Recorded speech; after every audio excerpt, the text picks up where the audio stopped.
Hola, ¿cómo les va? Soy el profesor licenciado Walter Andrés Rodríguez y vamos a dar también comienzo con esta clase de contexto socioeconómico y productivo. Vamos a hablar un poquito de la provincia de San Juan, de las características generales, ¿no? A nivel geográfico, San Juan, digamos, está ubicado entre las coordenadas sur 30 grados 52 segundos, 68 grados 59 segundos oeste, ¿no? A nivel de población, acá la capital de San Juan concentra 109.123 población, del total de población, concentra esa cantidad. 109.123 personas, según el censo del 2010, ¿no? Es la ciudad más poblada, digamos, de todas las ciudades de los 19 departamentos que conforman, digamos, esta unidad administrativa y geográfica denominada San Juan, ¿no? Nosotros tenemos 19 departamentos y dentro de esos 19 departamentos nos encontramos con distritos, que son unidades territoriales mucho más pequeñas por cada departamento. Tenemos en toda la provincia un total de 89.651 kilómetros cuadrados. Y la altitud, ¿cierto?, con respecto al nivel del mar, ¿cierto?, que tenemos son 2.269 metros, ¿cierto?, sobre el nivel del mar. La cantidad de población total de nuestra provincia asciende a 738.959 habitantes y tenemos una densidad poblacional de 8,24 habitantes por kilómetro. Esta cantidad de población, ¿cierto?, que anteriormente decíamos de 738.959 habitantes, en las zonas metropolitanas, ¿cierto?, en las zonas más urbanizadas, se concentran 471.389 personas. Nosotros, con respecto, estamos dentro del país Argentina, tenemos el 3,2% de población con respecto al total de superficie, perdón, con respecto al total de superficie y con respecto al total de población de la Argentina. Nuestra población comprende el 1,7% del total de población. Este territorio que nosotros vemos acá, ¿cierto?, originariamente, ¿cierto?, es un territorio que se configuró alrededor, digamos, de 1810 en adelante. O sea, anteriormente no teníamos esta configuración. Nuestro territorio, ¿cierto?, era parte de la Intendencia de Cuyo, en la cual estamos con lo que sería Mendoza también, y por lo consiguiente no tenía esta configuración. Originariamente podemos decir que al llegar, digamos, a generarse la fundación de San Juan por parte de Juan Jofré en 1562, los habitantes, estas poblaciones no estaban desérticas y los habitantes que se encontraron acá fueron en la zona, diríamos, sur, digamos, en toda esta zona tenemos comunidades huarpes y en las zonas norte los dieguitas, ¿cierto? Por los que los huarpes se concentraban más en esta zona de los valles de Tulún, Uyún y lo que sería, digamos, Sonda. Estos pueblos, ¿cierto?, tenían una forma de vida y una forma de alimentación. Su forma de alimentación, digamos, estaba en base al maíz, la quinoa, el poroto, la calabaza y un sistema de riego. O sea, utilizaban lo que actualmente nosotros utilizamos, o sea, el sistema de riego que proviene de los ríos, ¿cierto?, del deshielo de la cordillera de los Andes o también de acá de las nevadas que que tiene la zona de precordillera, se usaba, digamos, y se canalizaba. O sea, la idea de los canales, ¿cierto? Es una idea que ya la tenían, digamos, los huarpes, y bueno, ellos esta agua la canalizaban. Por ejemplo, en el Valle de Sonda se dice que a la llegada de los conquistadores había 8 kilómetros, tomando, digamos, desde norte a sur, 8 kilómetros de cultivo de todos estos productos. Ahí se encontraba la comunidad, digamos, huarpe más desarrollada. También consumían yandúes, consumían, digamos, guanacos, consumían huevos de yandú, los frutos del chañar y los frutos del algarrobo, ¿no? Los dieguitas, digamos, que anteriormente habíamos mencionado, se encontraban, digamos, en esta zona, cerca del río Bermejo y de Valle Fértil. La fundación de San Juan, ¿cierto? La fundación de San Juan se genera alrededor de 1851. El capitán Francisco de Villagra, ¿no? Que estaba en esta zona, en la capitanía de Chile, ¿cierto? Ingresa al territorio nuestro y ingresa fundamentalmente primero a Mendoza y después ingresa al territorio nuestro, porque en realidad nosotros venimos a estar en la última parte de lo que sería, digamos, la conquista de América, iniciada por Colón en 1492, en la última parte que consta de 1530 a 1580. Bueno, en esa parte de la conquista que se denomina, digamos, conquista de zonas marginales. O sea, nosotros vendríamos haciendo para la corona española en esa época zonas marginales, junto con otras zonas marginales, digamos, teniendo en cuenta, ¿cierto?, desde Salta para abajo, por la pobreza de recursos, la corona nos clasificó, digamos, como zonas marginales. Y bueno, se forma una capitanía en Chile, se ingresa por Chile, ¿cierto? Se ingresa a Cuyo, se ingresa a Mendoza y luego se ingresa acá a San Juan. Ahí en ese ingreso es donde viene este capitán Francisco Villagra, ¿cierto? Y dependíamos del virreinato virreinato del Perú, perdón.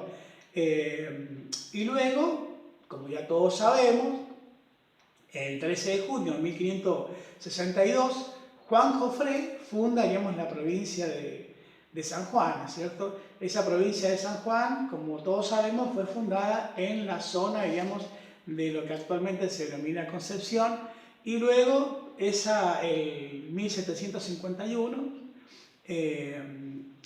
el 1593, perdón, no sé, es trasladada a la zona capital porque, bueno, como antes no existía ningún tipo de canalización del agua, ¿cierto? Cuando había crecido el río, producía desmanes. Y bueno, uno de esos fue que se llevó toda la ciudad en Concepción y se tuvo que trasladar 14 cuadras al sur, o sea, a la zona de la actual capital. Así se produjo, digamos, esa primera ciudad fue transformada luego en lo que sería la actual capital, este puntito que tenemos ahí, ¿no? Nosotros ahí pertenecíamos luego de 1751, perdón, y hasta 1773, a partir de 1777, nosotros cambiamos la relación, digamos, con el virreinato del Perú, ¿cierto? Y nos conectamos con el virreinato del Río de la Plata. Es el virreinato del Río de la Plata, ¿cierto? Es un virreinato que fue generado luego de lo que se llamó Revolución Borbónica en España, 1776. Se produce una transformación administrativa en España, en la gestión, digamos, de lo que sería la dominación de España sobre el territorio americano, y nosotros, digamos, nos adherimos en 1777. Entonces, toda la economía que habíamos generado, ¿cierto?, vinculada con el punto, digamos, de poder que había sido generado, digamos, en el Alto Perú, como punto importante por el tema de la minería, ¿cierto?, cambia. Entonces, este proceso, debemos decir que estos pueblos originarios que se encuentran, los utiliza la conquista para la minería, explotarlos en la minería en Chile. O sea, muchos huarpes fueron explotados en las minas de Chile y también en el astillero que tenía en la zona de La Serena, Juan Jufré. Después tenemos la etapa revolucionaria,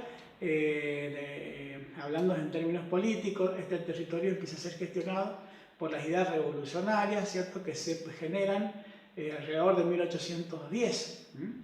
Y ahí, digamos, empiezan a haber ya participación de revolucionarios como Fray Justo Santamaría de Oro, el tío de Sarmiento, que participa del Congreso de Tucumán en 1816, de Francisco Narciso Laprida, ¿cierto?, también participan en estos eventos y en estos congresos para consolidar la unidad de la Argentina, fundamentalmente, ¿no? Como nosotros pertenecíamos, ya habíamos dicho, esto pertenecía a la intendencia, digamos, de Cuyo, que en un momento el intendente fue el general San Martín. En 1820, ¿cierto?, se produce una reacción buscando lo que sería la autonomía provincial, buscando la independencia, independizarnos de esa intendencia, y se produce una revuelta, lo que lleva, digamos, con algunos cabecillas al frente, que bueno, luego se depusieron, y que depusieron, digamos, a José Ignacio de la Rosa, uno de los intendentes, ¿cierto? La calle esa que tenemos acá en esta zona es con José Ignacio de la Rosa, está referida, digamos, a uno de los primeros gobernadores que nosotros tuvimos en la provincia, ¿no? Bueno, esto es como una introducción. Luego tenemos el periodo, ¿cierto?, 1820 de Nazario Benavides, lo que es la gestión política del territorio. Ellos pertenecían al proyecto político generado en Argentina por el federalismo. Y bueno, luego viene la etapa, digamos, de lucha entre militares y federales, también dada acá, dada en este territorio, donde se genera la muerte, por ejemplo, de Antonino Aberastain. Y a partir de ahí, digamos, ya entra a gestionar todo este territorio los unitarios, en la cual tenemos 1862-1864 a Domingo Faustino Sarmiento. En el siglo XX, digamos, como hito importante y de transformación, ¿cierto?, política, lo tenemos a Federico Cantoni como gobernador, que generó, o sea, toda una transformación. Y a nivel, digamos, de lo que sería la vitivinicultura, tenemos que decir que creó la bodega del Estado. Con respecto, digamos, a todo lo que hemos venido diciendo y con respecto a lo que sería el desarrollo vitivinícola y fruto-hortícola, vamos a decir que estos primeros también fundadores, Juan Jufré, son los que ingresan la vitis vinífera al territorio y los que ingresan determinados frutos, ¿cierto?, traídos desde España. O sea, las pasas fueron como la base, digamos, que estas semillas plantadas en el territorio, digamos, de nuestra provincia, fueron como los primeros antecedentes de la vitivinicultura sanjuanina. Y eso originariamente, digamos, no era un proyecto productivo, pero luego, digamos, era un proyecto más bien de orden religioso, o sea, se cultivaba la vid, digamos, para el tema de las misas, y posteriormente, digamos, empezó, digamos, a tener repercusión gradualmente el tema, digamos, del desarrollo de lo que es la vitivinicultura. Este desarrollo de la vitivinicultura en nuestro territorio, desde la época, digamos, de la conquista hasta, qué sé yo, la época de Sarmiento, que le da mayor impulso con la creación, digamos, de la Quinta Normal o de la Escuela actual de Etnología, la cual le da el mayor impulso a la fruticultura y a la enología. Un proyecto, digamos, traído desde Francia. Acuérdense que Sarmiento, en la época cuando fue vedado, ¿cierto?, por los federales,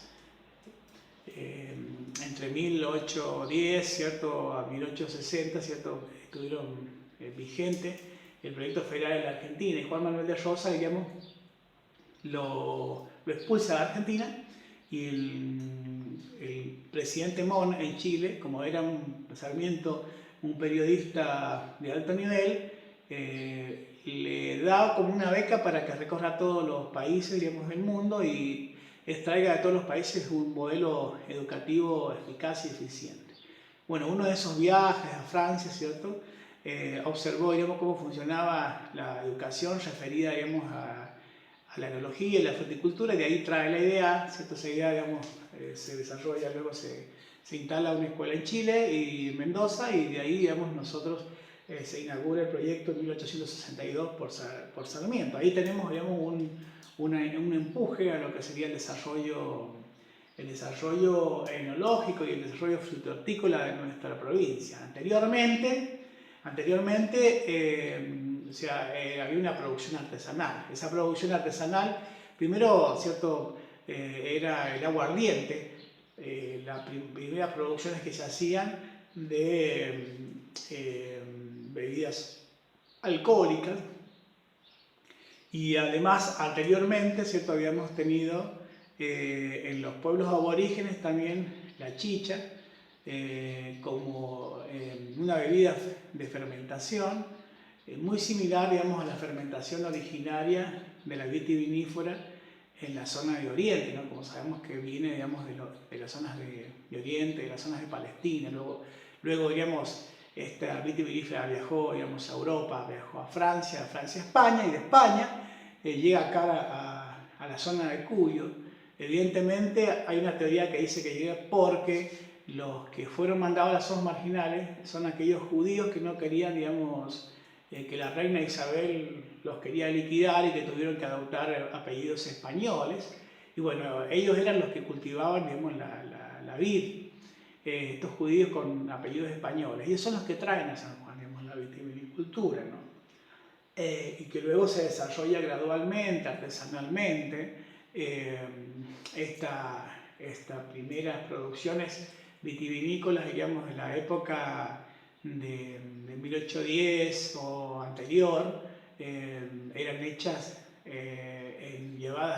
producidas acá muy artesanalmente, ¿cierto?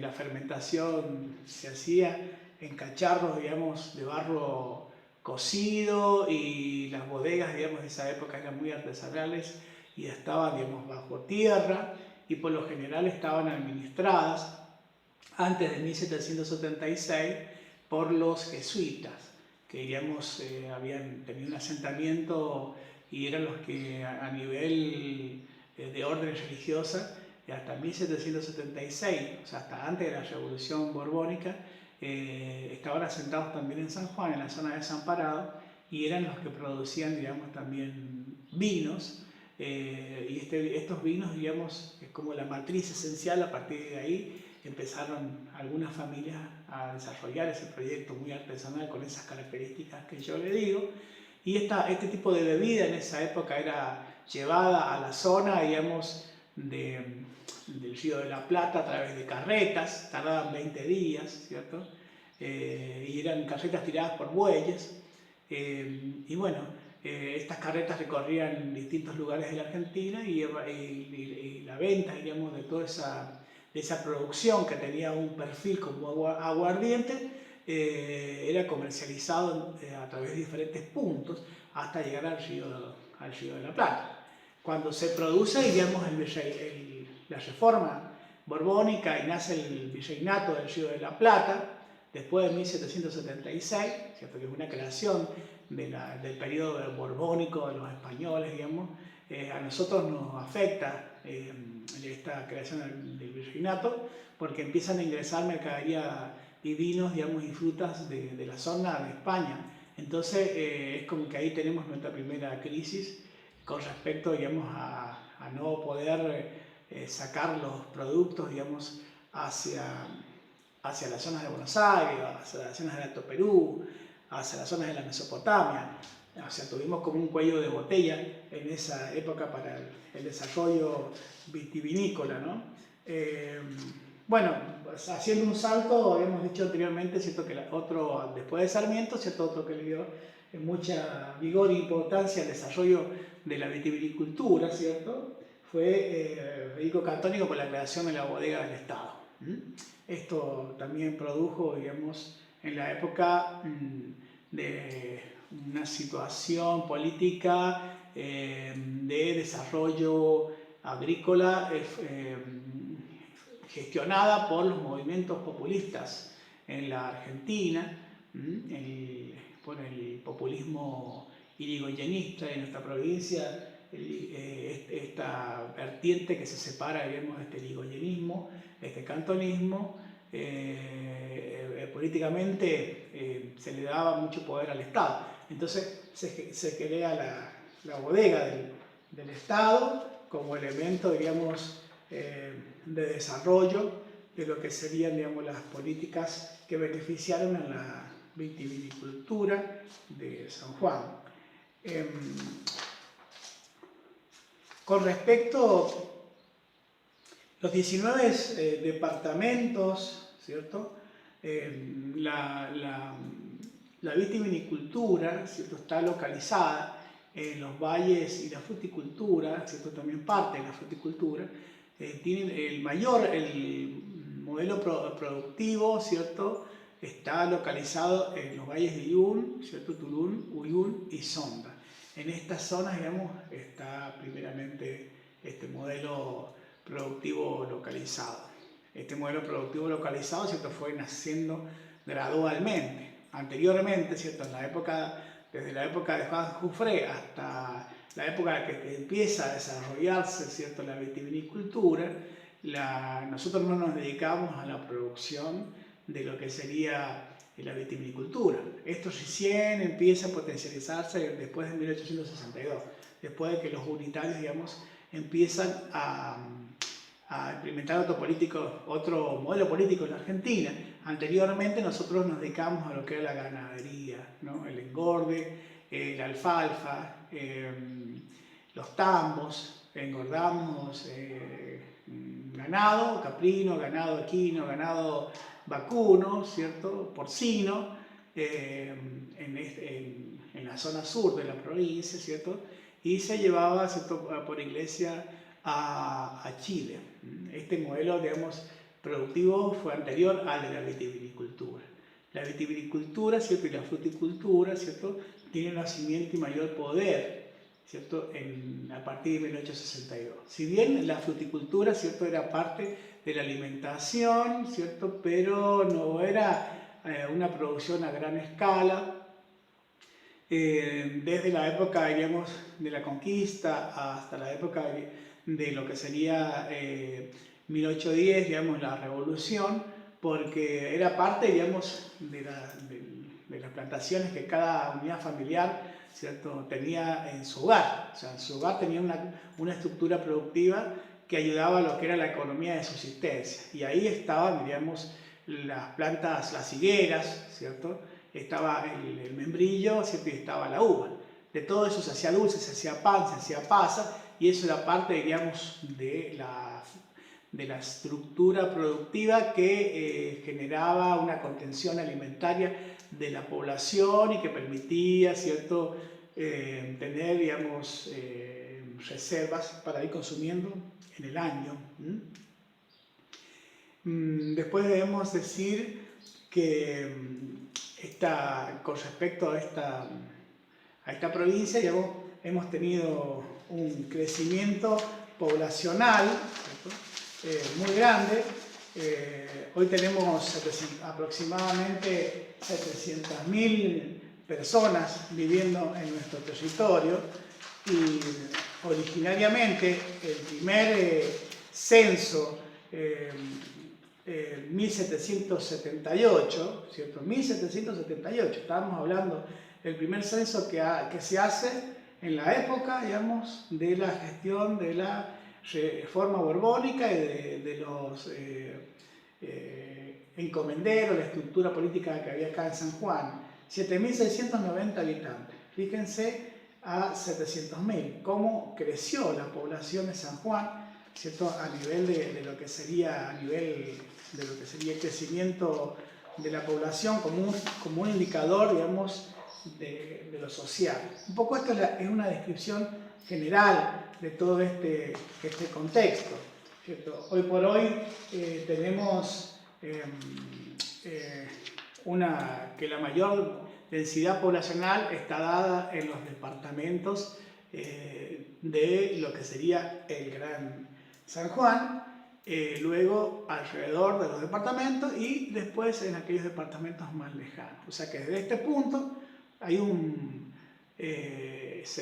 hay una concentración poblacional, ¿cierto? Y como si fuera en círculos concéntricos, ¿cierto? En el centro se concentra la mayor cantidad y esta densidad, digamos, poblacional va disminuyendo hasta las zonas estas que las podríamos considerar desde el punto de vista poblacional, ¿cierto? Un poco más marginales, ¿no? Con respecto, digamos, a la economía, ¿cierto? La olivicultura y la vitivicultura, ¿cierto? Han existido diferentes sistemas, ¿no? de lo que es a nivel de estructura productiva, ¿cierto? El primer sistema, ¿cierto? Es heredada, digamos, de lo que traen a partir de 1885 los inmigrantes, ¿cierto? Cuando ingresa a nuestra provincia el ferrocarril. Estos inmigrantes, estos que vienen de Europa, cambian la composición poblacional de San Juan y generan, digamos, una estructura productiva modificada. O sea, traen distintas estacas de olivo y estacas de vid fundamentalmente. Y a partir de ahí, digamos, se empieza a transformar también la estructura productiva y la estructura organizacional. O sea, originariamente a nivel de estructura social, los territorios, ¿cierto?, pertenecían inicialmente a los herederos de la corona. Después, ¿cierto?, se conforma una población denominada, digamos, de productores tradicionales, y cuando ingresan los inmigrantes, ingresan y se unifican a esa estructura productiva tradicional, en la cual, diríamos, ellos son los que empiezan a trabajar en un sistema que se llama de contrato, en la cual el dueño de la tierra, ¿cierto?, le proveía, digamos, un lugar para vivir, y ellos, digamos, contribuían con el desarrollo de lo que sea de la olivicultura o la vitivinicultura, y a cambio recibían, digamos, una parte, y la mayor parte se la llevaba, digamos, el dueño de las extensiones de esta estructura productiva tradicional que habían heredado.